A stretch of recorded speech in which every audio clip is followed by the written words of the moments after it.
Radio Educación presenta Especiales Pulso. Calor extremo, huracanes, temblores, movilidad humana sin precedentes y la reactivación de la guerra en Medio Oriente son solo algunos de los hechos que caracterizaron este año 2023. En México, la inauguración de grandes obras de infraestructura, el fortalecimiento de la economía y el dólar y el devastador paso de Otis marcaron la agenda nacional. Acompáñenos a este recuento de lo más destacado del año que termina.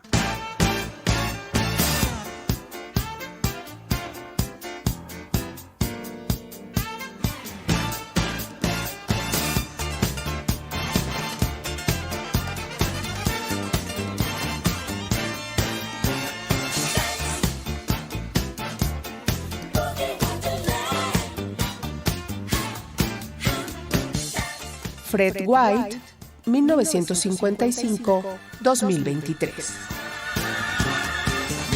América Latina vivió claroscuros. Brasil inició el año con el regreso de Luis Ignacio Lula da Silva a la presidencia. Sin embargo, una semana después sufrió una intentona golpista que fue socavada rápidamente.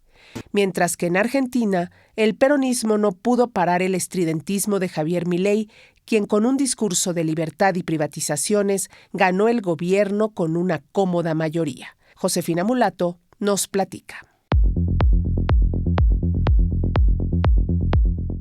El 2023 termina con un péndulo político en el cono sur, que oscila entre la izquierda brasileña y la derecha argentina. El 1 de enero del 2023, Brasil inició el año en medio de la fiesta por el tercer mandato del presidente Luis Ignacio Lula da Silva. Voy a gobernar para 215 millones de brasileños y brasileñas y no solo para aquellos que votaron por mí. Voy a gobernar para todos y para todas, viendo hacia nuestro futuro en común.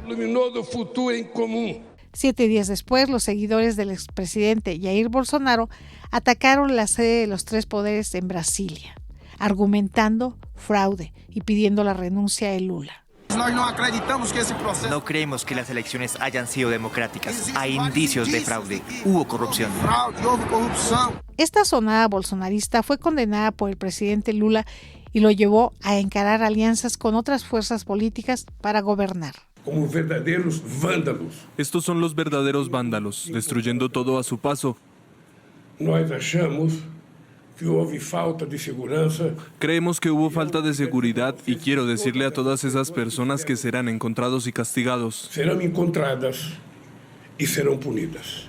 En septiembre pasado fueron condenados a 17 años de cárcel los primeros protagonistas de la sonada golpista que evidenció la debilidad del gobierno de Lula da Silva. Este personaje controvertido, repudiado por la izquierda argentina, aclamado por la derecha y la ultraderecha de ese país, logró imponerse el pasado 19 de noviembre en segunda vuelta al candidato peronista Sergio Massa. Se trata de Javier Milei, quien puso fin a los gobiernos de izquierda. Tenía 13 años cuando en 1983 Argentina retornó a la democracia y el pasado 10 de diciembre juramentó para instalarse por los próximos 4 años en la Casa Rosada. Yo, Javier Gerardo Milei, juro por Dios y por la patria, sobre estos santos evangelios, desempeñar con lealtad y patriotismo el cargo de presidente de la Nación Argentina y observar y hacer observar fielmente en lo que de mí depende la Constitución de la Nación Argentina. Sí, juro. Desde su primer día de mandato sacó la motosierra y declaró su línea de gobierno que se ha hecho viral. Y lamentablemente tengo que decírselos de nuevo, no hay plata. Sus primeras medidas apuntaron a los recortes presupuestales, dando prioridad a la iniciativa privada, advirtiendo que los argentinos se sumirían en la pobreza y ha apuntalado medidas para criminalizar la protesta social. Para ser bien claros, los únicos que no van a cobrar el plan son los que vayan a la marcha y corten la calle. Ya lo dijo el presidente, el que corta no cobra.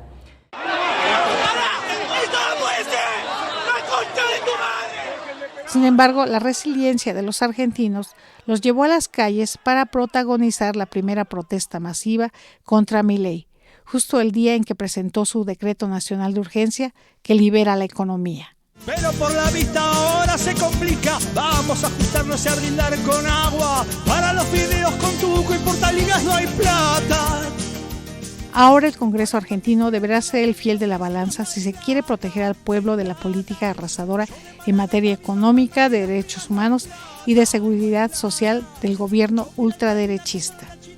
Por lo pronto, para los argentinos comprometidos con las luchas sociales, 2023 será recordado como el año de la más amarga de las Navidades, pero de cara al año nuevo buscarán resistir, mientras que para los brasileños la polarización marcará el primer año de gobierno de Lula da Silva. Para llenar la heladera no hay plata.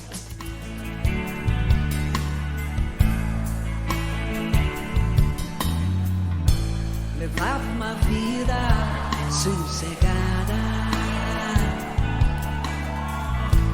gostava de sombra e água fresca. Meu Deus, quanto tempo eu passei. Rita Lee, 1947-2023. Tristeza, muertes y pérdidas materiales dejaron los sismos que en febrero se registraron en Turquía y Siria, donde las bajas temperaturas dificultaron los rescates y el perrito Proteo unió para siempre a los rescatistas mexicanos con los otomanos. Gabriela Pérez nos cuenta.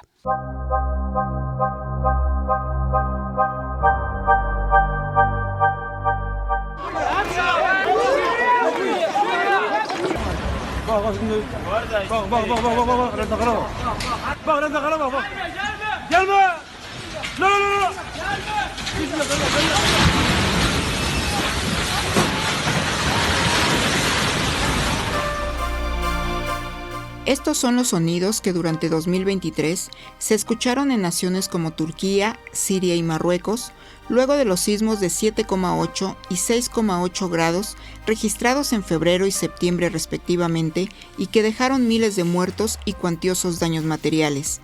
En el sur de Turquía las viviendas se derrumbaron y los habitantes denunciaron la utilización de material de baja calidad en la construcción.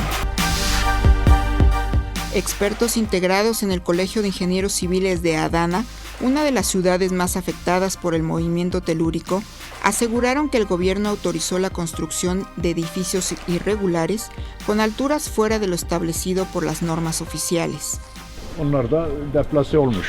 Puede que sean solo grietas superficiales. Mientras las vigas de carga no estén afectadas, los vecinos pueden seguir viviendo en el edificio. Pero necesito más información para saberlo. Los negocios son lo primero. Ninguna de estas viviendas se vende por menos del equivalente a 250.000 euros. La prevención de terremotos no puede luchar contra el afán de lucro. El gobierno turco, en medio de sus medidas antisismos, aceptó la lentitud en su actuación ante la tragedia, y es que desde 1991 existe un impuesto que se cobra a la ciudadanía para atender emergencias por terremotos, pero se desconoce la distribución del recurso. El mandatario Recep Tayyip Erdogan se defendió ante los cuestionamientos y pidió dejar de desinformar y no politizar con la tragedia. Hubo carencias en la respuesta inmediata, pero es imposible estar preparado para afrontar una catástrofe como esta. Turquía no es ajena a los terremotos. Ahora es el momento de la unidad, de la solidaridad. En tiempos como estos no es apropiado lanzar campañas negativas solo para satisfacer intereses políticos.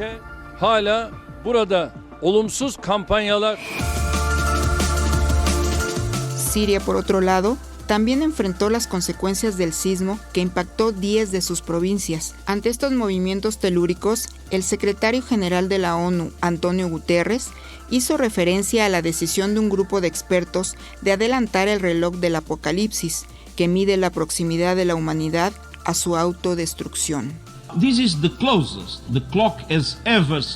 Esto es lo más cerca que el reloj ha estado nunca de la hora más oscura de la humanidad, más cerca incluso que durante el apogeo de la Guerra Fría. En realidad, el reloj del juicio final es un despertador mundial. Tenemos que despertarnos y ponernos a trabajar. Mi mensaje de hoy se reduce a lo siguiente: no te centres únicamente en lo que puede ocurrirte hoy y vaciles. Fíjate en lo que nos pasará a todos mañana y actúa.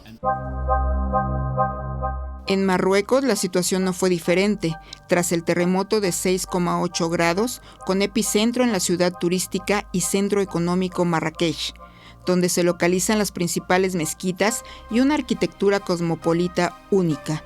Su plaza principal está inscrita en la lista del Patrimonio Mundial de la UNESCO. Tras el sismo que dejó un saldo de más de 2.000 muertos y miles de heridos, el gobierno otorgó ayuda económica mensual a la población afectada. El rey Mohamed VI visitó a los heridos en el centro hospitalario universitario, donde también donó sangre. Sin embargo, no se libró de los cuestionamientos, ya que las zonas afectadas reciben la ayuda a cuentagotas. La ayuda humanitaria llegó desde Emiratos Árabes y España, quienes apoyaron las labores de rescate en las montañas, donde las viviendas prácticamente desaparecieron. Esperanza es lo último que se pierde, pero la situación es difícil porque los derrumbes, los colapsos son totales. La ayuda humanitaria a los damnificados fue llegando poco a poco y a través de los mismos pobladores de regiones aledañas. Las carreteras son malas, pero están esperando todo lo que pueda llegarles y no podemos fallar.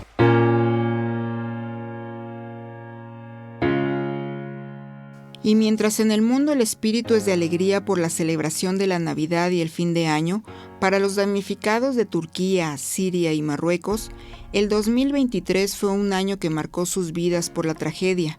Los sismólogos en la Universidad de Bristol han advertido de nuevas catástrofes si los gobiernos insisten en edificar viviendas con material de baja calidad y que no cumplen con las normas internacionales de construcción.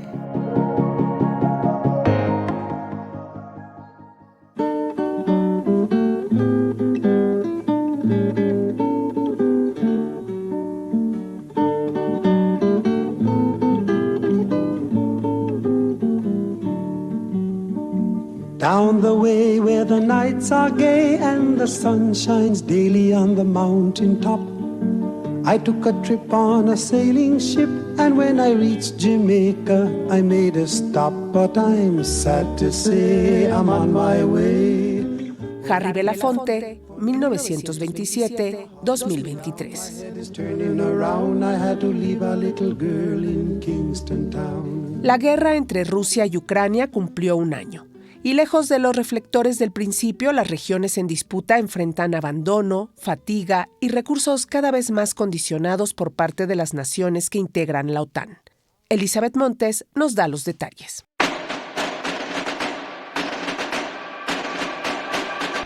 La guerra Rusia-Ucrania ha estado llena de momentos candentes.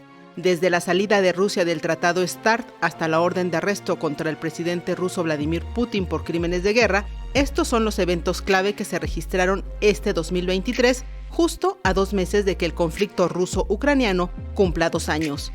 En febrero, en el marco del primer año de este conflicto, Rusia anunció su retiro del Tratado START, que prohíbe las pruebas nucleares. Al revocar la ratificación, Moscú eliminó otra pieza en el mecanismo formal que intenta poner límites a la proliferación armamentística.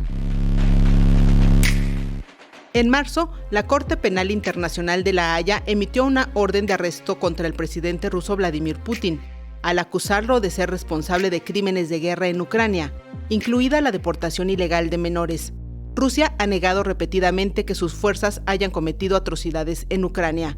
El Kremlin acusó en mayo al gobierno de Kiev de intentar asesinar a Vladimir Putin, aunque el presidente Volodymyr Zelensky lo negó.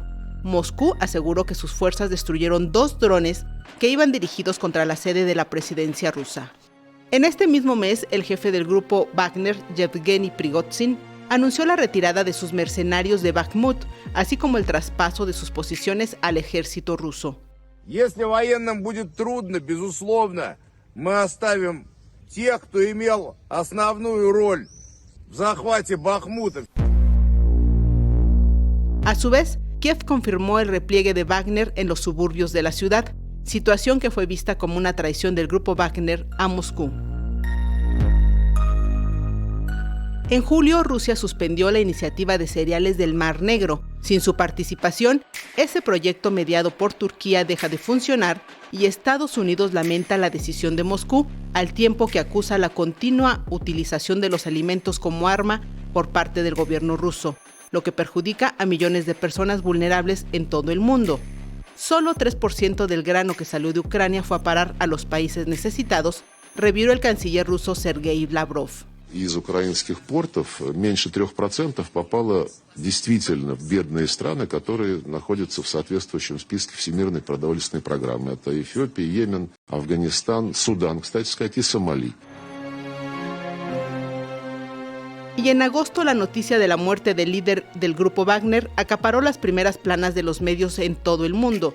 Incluso se intentó responsabilizar de su muerte al gobierno de Rusia.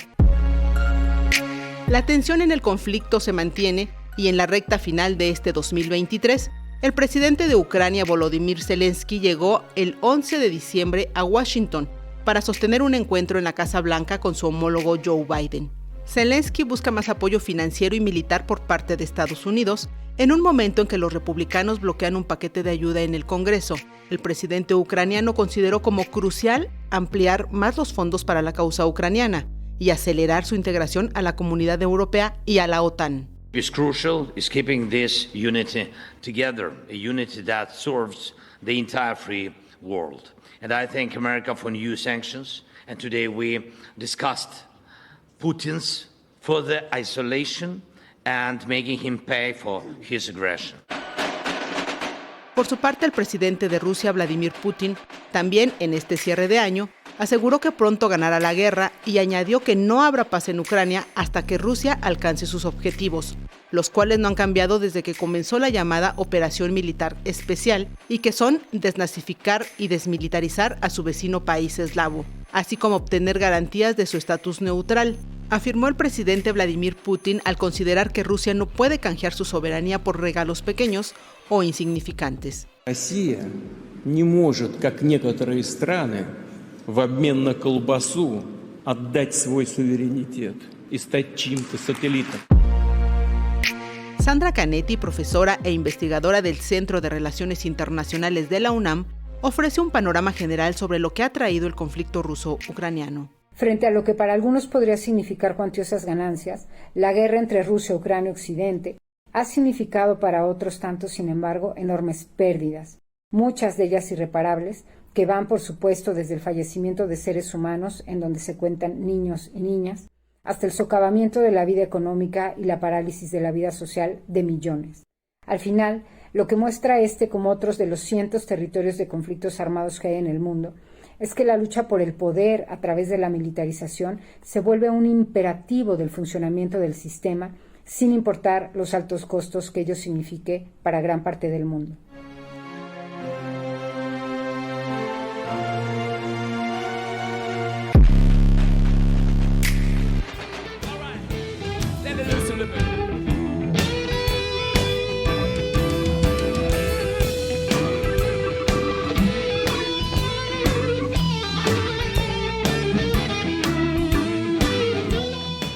Jeff Beck, 1944-2023.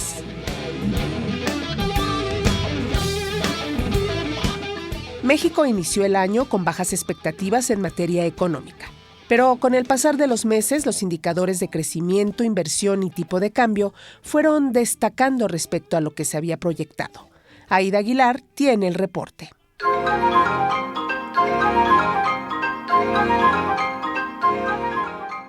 El año terminará con estabilidad económica, pese a que el Banco de México mantendrá su tasa de interés en un nivel de 11.25%, en espera de mayores señales de desaceleración de la inflación, cuyos índices volvieron a acelerarse. Sin duda, la mejor noticia de este 2023 es el incremento salarial que tendrá vigencia a partir del 1 de enero del 2024. Se espera que al menos 20.5 millones de mexicanos tengan un ingreso salarial de 248.93 pesos diarios, con la excepción de la frontera norte, donde los empleados recibirán un salario diario de 375 pesos. En entrevista con nuestra emisora, el secretario del Trabajo, Marat Baruch Bolaños, así lo confirmó luego de que el presidente Andrés Manuel López Obrador diera la primicia. Y con ello, de hecho, estamos sobrepasando la meta del 100% para colocarnos en 110% en términos reales en todo el gobierno de México, en el periodo del gobierno de México. Y esto, bueno, pues lo que habla es justamente de esa necesidad que existía de poder fortalecer el ingreso de las y los mexicanos, que podamos también ir transitando a la recuperación pues de el poder adquisitivo, que sabemos muy bien que ha sido muy virtuoso el que se haya pues invertido de esta manera para poder con ello pues seguir mejorando pues todo el sistema económico en México a través del fortalecimiento de la capacidad adquisitiva, del consumo también. Ahora estaremos pasando de 207 pesos diarios a 249 pesos diarios, esto para lograr así un ingreso mensual de 7.572 pesos, esto en el grueso del país. Pero en el caso de la zona libre de la frontera norte, como sabes, también tenemos ahí la zona está, digamos, diferenciada en el caso de la frontera norte. Actualmente se reciben 312 pesos diarios, pero va a pasar así a 375 pesos diarios, lo que significará un ingreso mensual de 11.403 pesos. Lo que sí se quedó en el limbo fue la reforma para reducir la jornada laboral de 48 a 40 horas a la semana, pues la Cámara de Diputados decidió volver a discutirla con los sectores involucrados para modificar la propuesta original mediante cambios que se deberán plantear en consenso y que serán presentados en marzo del 2024. Merece la reflexión de todas y de todos, en ese sentido pues que cuenten con la Secretaría de Trabajo para poder escuchar pues así las posiciones. Sabemos muy bien cuáles son los diversos argumentos que han estado planteándose, pero pues de decirles que estamos muy contentos de que hemos contribuido en general en el país a un buen ambiente que nos permita ir recuperando muchos de los derechos que ya fueron conquistados por las y los trabajadores. Y bueno, pues el aumento del salario es un elemento importantísimo, también la reforma del outsourcing. En general estamos viviendo una primavera de los derechos laborales y bueno, yo creo que también el tema de la reducción de la jornada laboral pues es parte también de las discusiones que se tienen que dar para que pues la sociedad en general, en conjunto, pues nos podamos poner de acuerdo de cuál sería pues lo que más convenga a todas y todos.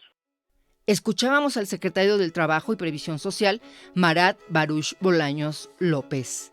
Y nuestro superpeso sí que ha dado estabilidad a nuestra economía, la cual estiman organismos internacionales e instituciones financieras que México cerrará el 2023 con un crecimiento económico superior al 3%. La fortaleza del peso mexicano frente al dólar es multifactorial, influenciada por políticas monetarias, estabilidad económica y expectativas de crecimiento. Esperemos que la llegada del nuevo 2024 nos traiga mejoras en todos los sentidos.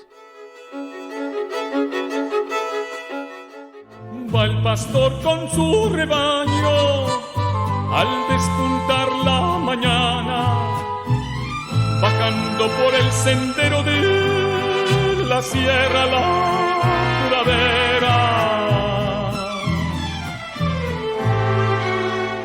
Va musitando sus quejas con su flautín de carrizo. Alberto Ángel el Cuervo, 1950-2023.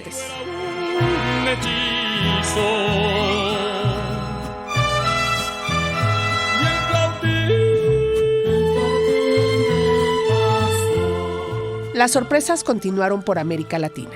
Guatemala derrotó en las urnas a la oligarquía que ha gobernado ese país vecino, mientras que en Ecuador se disputó una cerrada elección que finalmente ganó la derecha.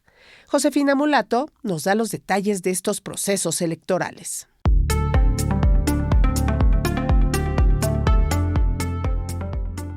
...2023 fue un año de elecciones presidenciales en América Latina, donde la derecha se abrió paso, mientras a la izquierda se le obstaculiza la llegada al poder. En Guatemala, con la bandera de la lucha anticorrupción y ante el hartazgo de una sociedad que ha tenido que soportar una élite política que maneja la ley y saquea al país a su antojo, el candidato del minoritario partido Semilla, Bernardo Arévalo, ganó en una segunda vuelta. Sin embargo, Arévalo se ha vuelto una amenaza para la clase política en el poder y la fiscal general Consuelo Porras se volvió su principal opositora y no quiere que el presidente electo tome posesión el próximo 14 de enero. Ha hecho uso indebido del cargo que ocupa como fiscal y allanó las oficinas del Tribunal Electoral de Guatemala. Esta situación ha sido condenable tanto por las organizaciones políticas y sociales guatemaltecas como por la comunidad internacional. Son nuestros vecinos, son nuestros hermanos. No queremos que haya inestabilidad política en Guatemala, en nuestra frontera sur. En todos los países se está apoyando el proceso democrático de Guatemala. Encabezado por movimientos indígenas y sociales, el pueblo guatemalteco se mantiene en las calles protestando contra la fiscal Porras y sus colegas que fraguan un golpe de Estado. Que renuncien esos corruptos, Consuelo Porras, Rafael Curuchiche, el juez Orellana y por supuesto nuestro pez gordo Yamatay. Con el respaldo de la Organización de las Naciones Unidas, de la Organización de Estados Americanos y de países vecinos, el presidente electo Bernardo Arévalo confía en superar los obstáculos e instalarse en la sede presidencial. No hay duda que vamos a asumir el 14 de enero. Y nosotros tenemos muy claro de que hay el respaldo para el gobierno es amplísimo. Era que el golpe de Estado en cámara lenta que se venía dando ha quedado bloqueado por las resoluciones de la Corte de Constitucionalidad.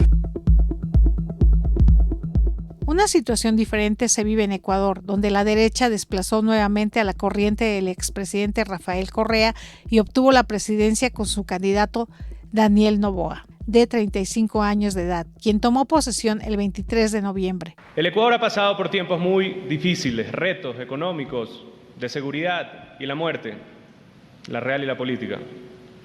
Pocos candidatos estaban dispuestos a tomar el riesgo de esta elección. Por bien del Ecuador y porque tengo una visión renovada y joven, me lancé a la presidencia sin dudarlo. Pocos pensaban que tenía posibilidades. Noboa tendrá que terminar los 17 meses que le restan de gobierno a Guillermo Lasso, que en mayo pasado convocó a elecciones anticipadas para evitar un juicio de destitución por corrupción. Este juicio político no se puede revivir, habrá que buscar otra causa. Él anunció en una declaración pública que se va a Portugal, pero tampoco eso es cierto, ¿no?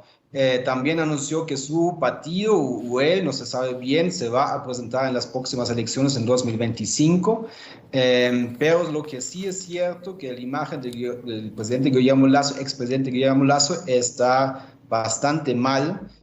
Noboa tiene por delante acabar con la violencia del crimen organizado y la crisis en el sistema carcelario, así como la crisis económica, la pobreza y falta de empleos.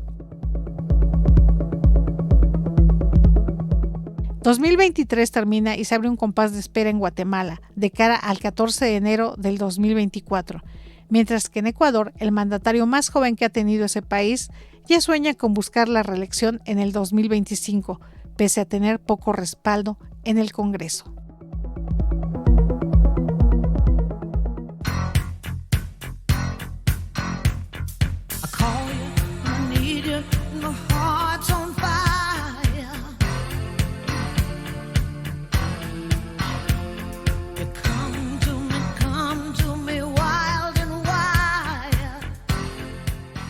Tina Turner, 1939-2023.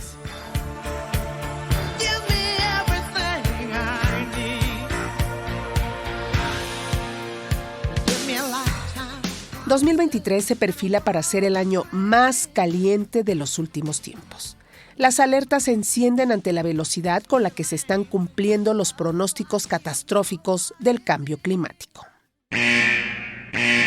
2023 llega a su fin con el récord del año más cálido de la historia de la Tierra y el de mayor producción de dióxido de carbono. En este año, los meses transcurrieron entre olas de calor, megaincendios, huracanes y sequías que se encaminan a convertirse en una emergencia sin precedentes en el mundo por sus consecuencias en la agricultura y el acceso al agua. ¡Qué calor!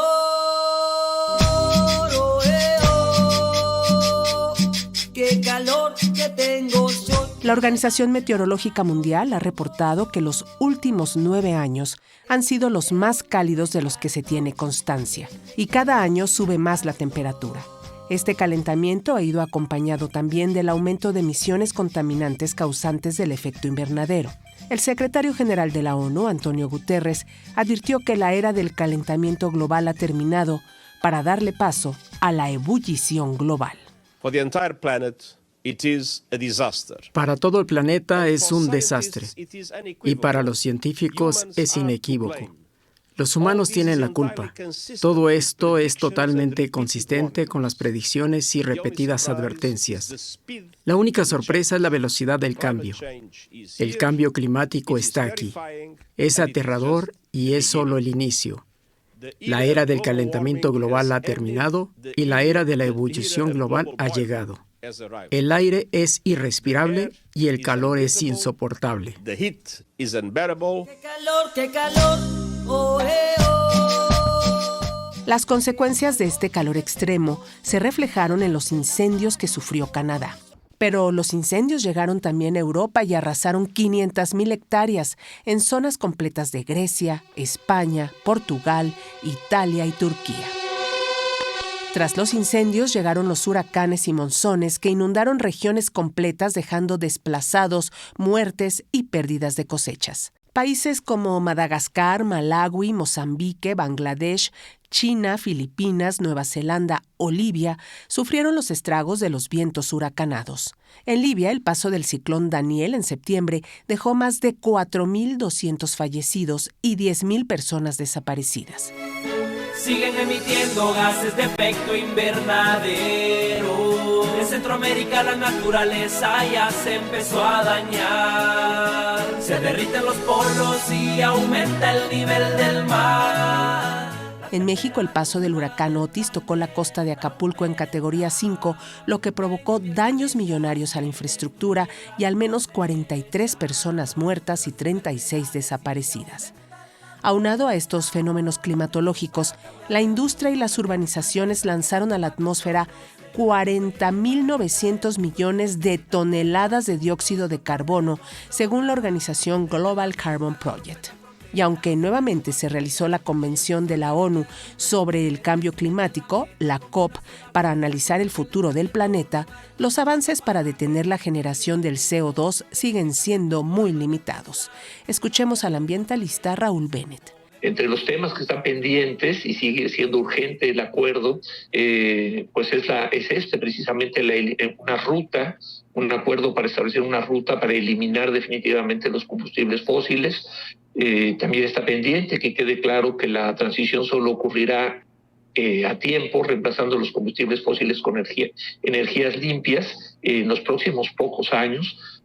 También se tiene que tener claro que el abatimiento o algunas otras falsas soluciones pues no nos van a ayudar, nos van a distraer. Se requieren soluciones reales en términos de la eliminación de los combustibles fósiles. Los rayos del sol empezaron a actuar. Más calor, más sequías, más inundaciones y también hay huracanes violentos que se arrebatan contra mi continente. De esta manera, el calentamiento global se sufre con el pasar de los años y las potencias económicas no paran en su producción, pero los ciudadanos tampoco reducimos el consumo y el mundo se dirige hacia la venganza de la naturaleza con fuego y lluvias torrenciales. Industria amigable con el medio ambiente, que sea responsable y que sea consciente pensando en el porvenir. Para cambiar el mundo, cambiar el planeta y que la capa de ozono se recupere. Para cambiar el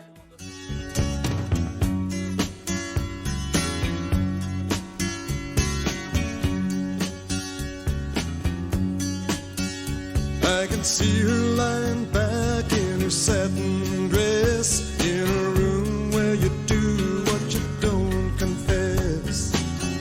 Sundown, you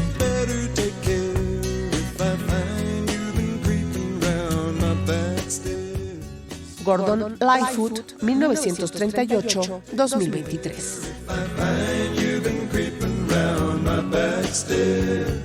México sufrió dramáticamente en Acapulco los estragos del calentamiento de los mares. El huracán Otis alcanzó la categoría 5 de devastación en tan solo unas horas, lo que provocó daños millonarios y pérdidas humanas. Manuel Mora tiene la historia.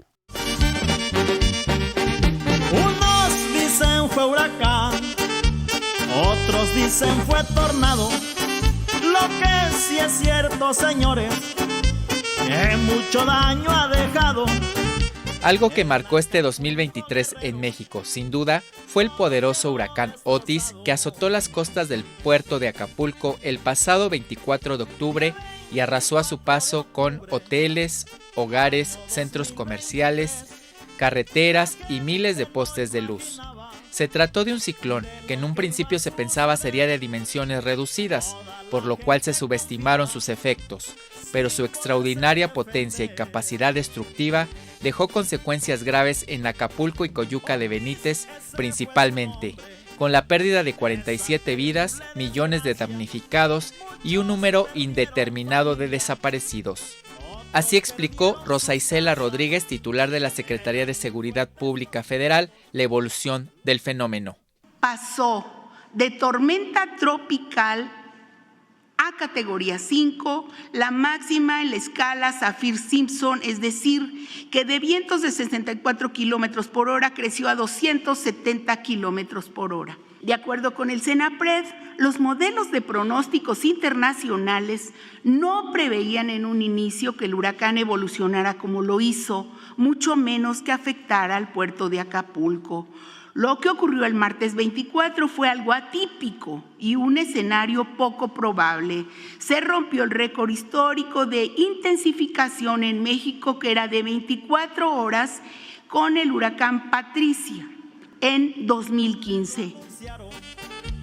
Que era categoría 2, pero en menos de 3 horas, en 5 se convirtió. Algunas simulaciones de modelos no anticiparon el impacto terrestre de este huracán, el más fuerte que ha tocado tierra en las costas del Pacífico mexicano, por lo cual las y los habitantes del puerto no vislumbraron la intensidad. Videos y testimonios documentaron la tragedia. A continuación escuchamos a Fernando Gómez, habitante de Acapulco, entrevistado por el programa Voces y Cantos de la Tierra Viva de Radio Educación. Como eso de las 11:30, yo creo. Nos despertó mi hermana porque escuchó que se estaba azotando la puerta de afuera. Salimos con ella, estaba abierta la puerta y el viento le estaba dando unos azotones tremendos. Escuchábamos que el viento cómo chiflaba.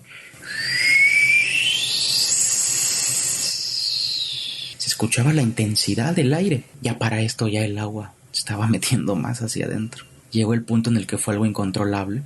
Otis dejó una zona turística totalmente devastada. Algunos comerciantes pidieron ayuda para reactivar la economía. Se volaron todas las láminas de nuestras casas, son varias, pérdida total, ropa, todo se perdió. Y no tenemos agua, el agua está sucia porque pasa un arroyo por ahí. Entonces, pues le pedimos al gobierno que por favor nos apoye. Aquí nos dijeron para 6 meses o más. No están seguros. Por mientras, ese tiempo, ¿qué vamos a hacer? Se echan 6 meses. ¿En qué nos vamos a mantener? ¿Qué vamos a comer? Como rugía el huracán, toda la gente escuchó. Afortunadamente, este mes de diciembre comenzaban a percibirse los primeros avances en la reconstrucción en Acapulco tras el paso del Otis, y como prometió el presidente Andrés Manuel López Obrador, comenzaron ya a llegar los primeros turistas. En 2 meses, el Ejecutivo ha visitado el puerto en al menos 6 ocasiones y ha dado actualizaciones sobre los avances en la reconstrucción, la cual ha dicho que va viento en popa. Continúa la entrega de la primera parte del apoyo de reconstrucción de viviendas y locales. Hasta el momento, 61.194 personas recibieron sus recursos. Continuamos con los talleres de autoconstrucción. El 24 de octubre, año 2023.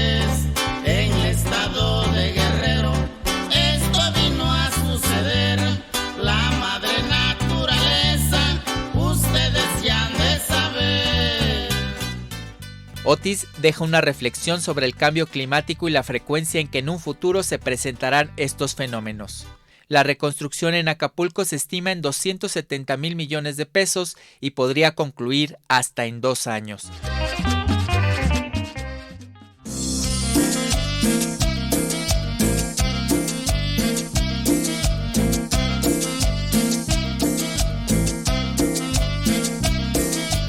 Hágale una rueda a Juana, porque ella empezó a bailar.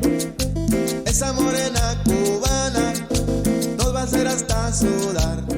Fito Olivares, 1947-2023. Las historias de migrantes que pasan por la selva del Darién entre Colombia y Panamá se multiplicaron junto con los abusos y riesgos.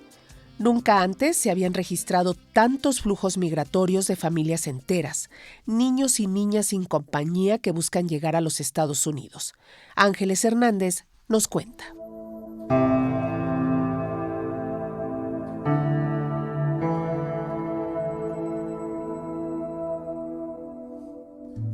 En las últimas 2 décadas, la población de inmigrantes en México aumentó en un 123%. Se ha presentado un movimiento récord de extranjeros que cruzan el territorio para llegar al sueño americano, aunque ahora también México es un destino para ellos. Nuestro país ha pasado de ser una nación de tránsito a un lugar en donde miles de migrantes desean quedarse.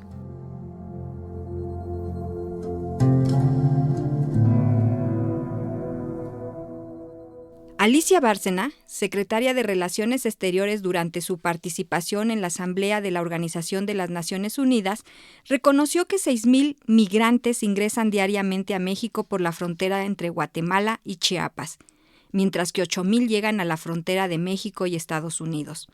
Ante estas cifras se calcula que durante 2023, alrededor de 1.750.000 migrantes provenientes de Centroamérica y diversas nacionalidades cruzan México para llegar a Estados Unidos, superando la capacidad de atención de ambos países. Que nos está llegando mucha gente desde el tapón del Darién, alrededor de 3,000 personas al día, ¿verdad? Y a la frontera sur nos llegan 6,000, que se van sumando con Honduras, Guatemala, etcétera, llegan 6,000 a la frontera sur.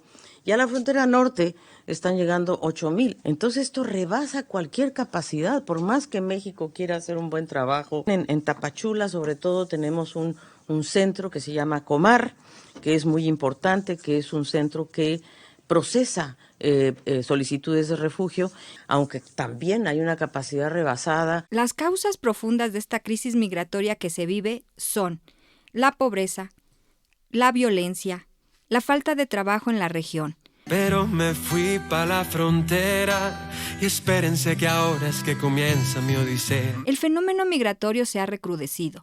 El flujo de personas que llegan a México ya no solo es de varones. A diferencia de años atrás, ahora son familias completas e infantes solos.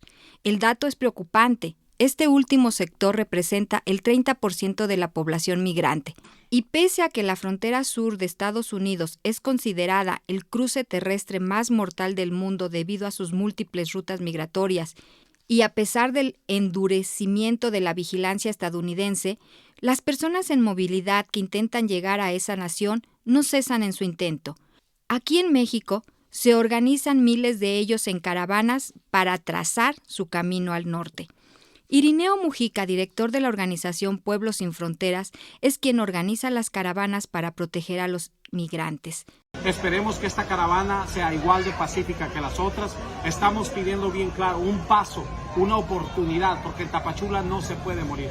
Hay mucha gente que se encuentra muriendo en estos autobuses, hay mucha gente que el crimen organizado la está cooptando y definitivamente se necesita una solución.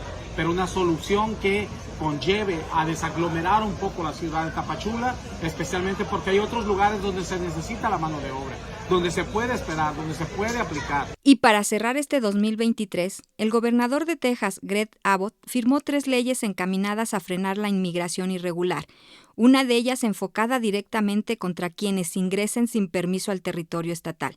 El objetivo de esta legislación, dijo Abbott, es frenar la oleada de ingresos ilegales a Texas. Al respecto, el presidente López Obrador adelantó que impugnará estas leyes. Tuve que pasar de mojado, creía en el sueño americano.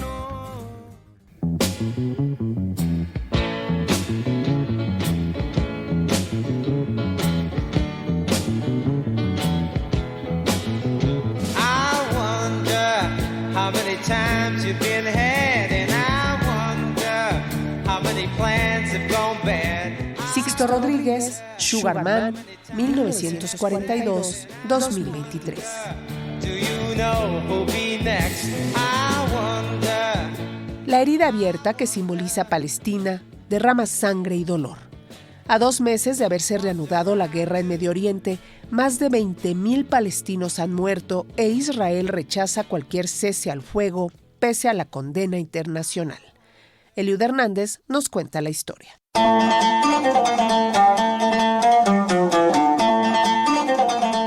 El 7 de octubre de 2023, el movimiento de resistencia islámica Hamás derribó el mito en torno a la inquebrantable seguridad de Israel. Palestina asume las consecuencias.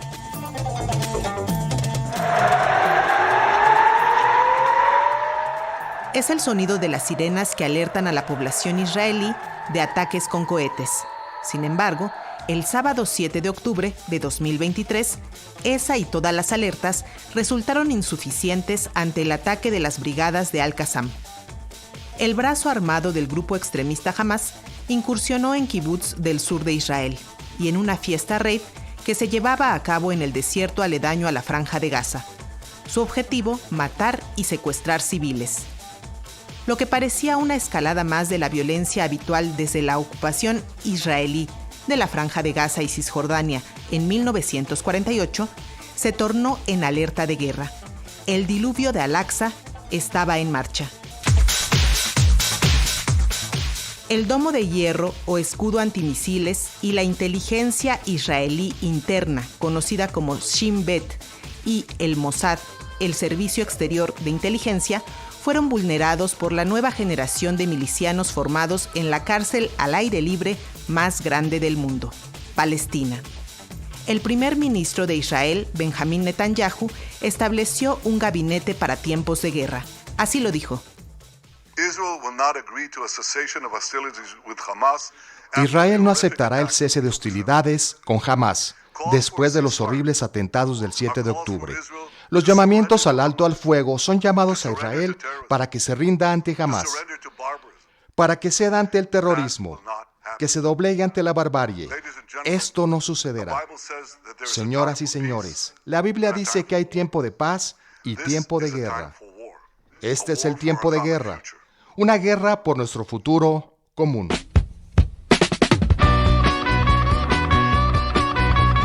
Y para honrar su alianza indisoluble, el presidente de Estados Unidos, Joseph Biden, calificó a Hamás como un grupo extremista y respaldó la contraofensiva israelí.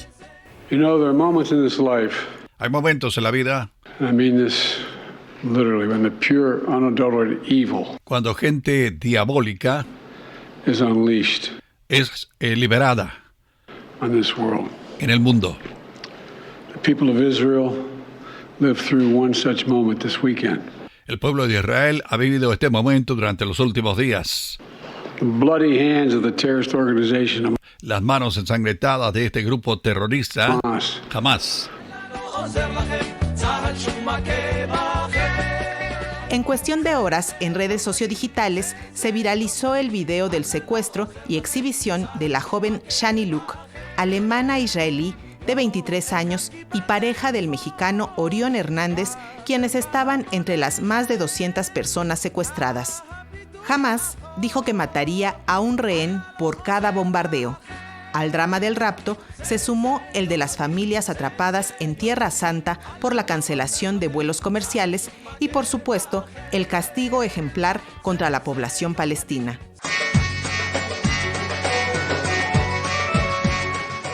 Al borde del abismo, entre el bombardeo de las fuerzas aéreas de Israel sobre Gaza y la amenaza de incursión por tierra, el Consejo de Seguridad de la Organización de las Naciones Unidas celebró varios encuentros, pero tuvieron que pasar 40 días hasta que se dio la tregua y el primer intercambio de rehenes. Mucha sangre corre en ambos bandos, pero en esta conflagración asimétrica entre el Estado israelí y un grupo, los más de 20.000 muertos son gazatíes. La tregua expiró el 30 de noviembre. Entonces, el ejército israelí recordó que la guerra no había terminado y que la población civil tiene prohibido desplazarse hacia el norte del territorio. Sin embargo, el paso de Rafah, que conduce a Egipto, continúa cerrado y el campamento de Jan Yunis ya no es opción ante los constantes bombardeos. Al finalizar 2023, desde Egipto se esboza la posibilidad de que Hamas e Israel puedan establecer una segunda tregua. Nada está escrito. La guerra sin fin en Medio Oriente sigue adelante.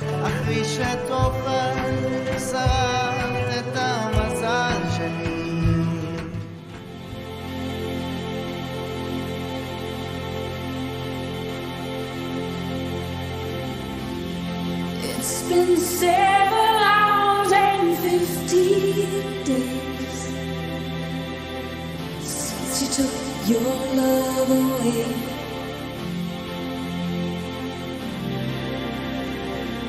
I go out every night and sleep all day. Sinéad O'Connor, 1966-2023.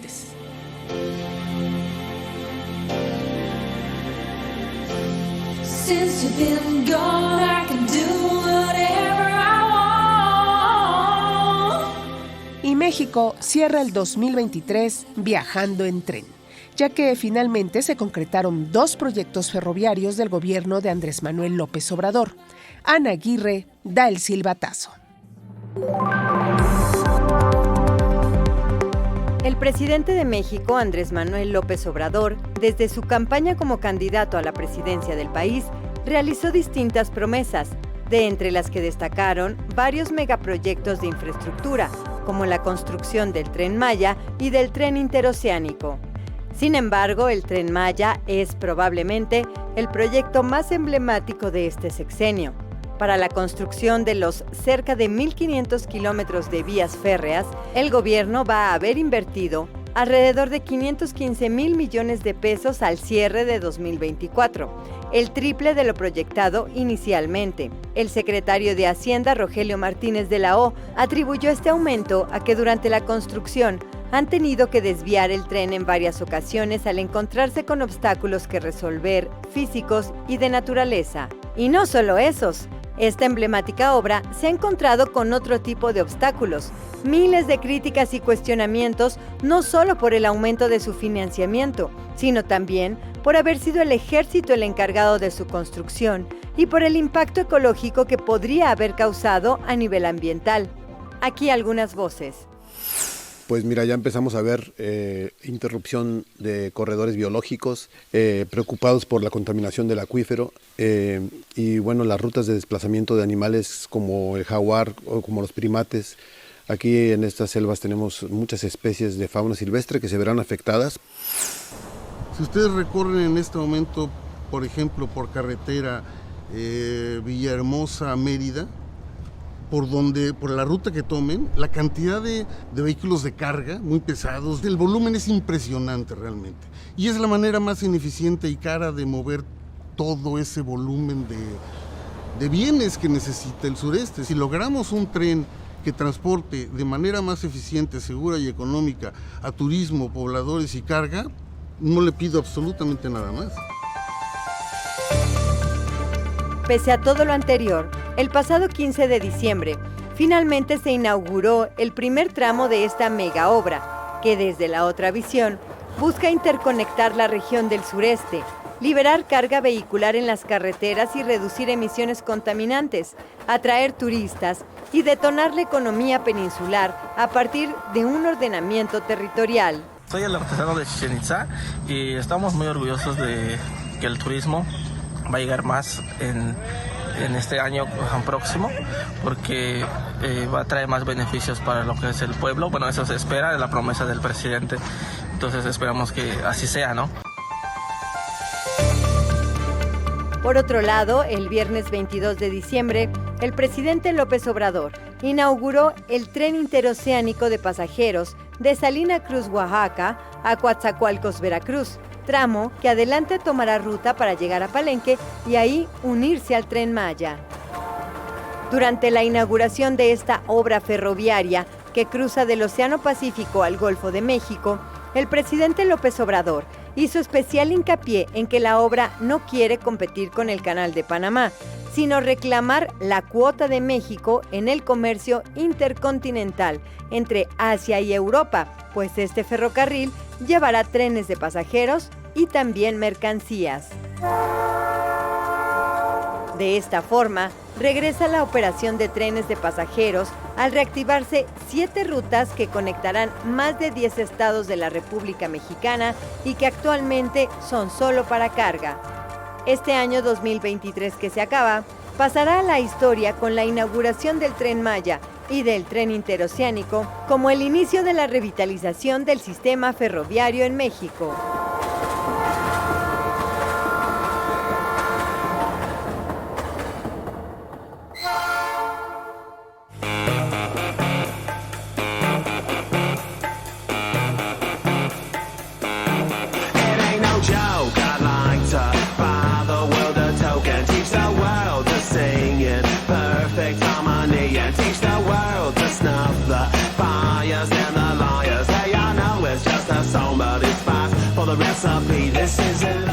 Stephen Harwell, 1967-2023.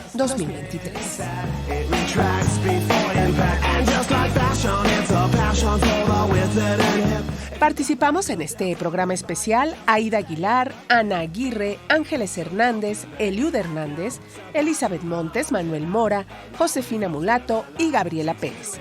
Operación técnica, Alejandro Ramírez. Producción y voz, Lénica Ávila. Todo este equipo de noticias de Radio Educación le desea que el 2024 sea un buen año para todos.